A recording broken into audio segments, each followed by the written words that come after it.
Behold, someone greater than the prophet Jonah. Part 2. Let's read Jonah 3, verses 1 through 10. The Lord spoke to Jonah a second time. Get up and go to the great city of Nineveh and deliver the message that I have given you. This time, Jonah obeyed the Lord's command and went to Nineveh, a city so large that it took 3 days to walk through it. On the day Jonah entered the city, he proclaimed to the multitude, "Within 40 days, Nineveh will be destroyed."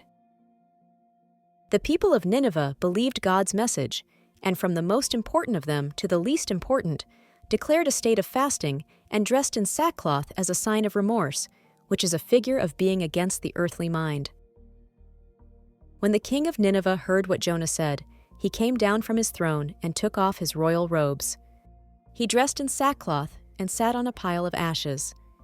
Then the king and his nobles issued a decree throughout the city. No one is to eat or drink anything, not even livestock from the herds or flocks. Both the people and the livestock must be in attire of mourning, and everyone must pray intensely to God, turn away from their evil ways, and forsake all their violence. Who knows? Perhaps God will change his mind and restrain his fierce anger from destroying us. When God saw what they had done and how they had abandoned their evil ways, he restrained his anger and changed his mind, and the destruction he had cautioned them about didn't come upon them. Let's take a moment to pay attention to the mention made in verse 3.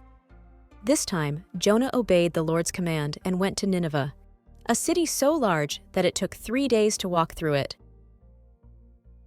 It is so important to obey what our God Melchizedek Lisbet commands us, because it is for our well-being and not to destroy us, but so that we are prepared and equipped to be more than conquerors over the attacks of the enemy.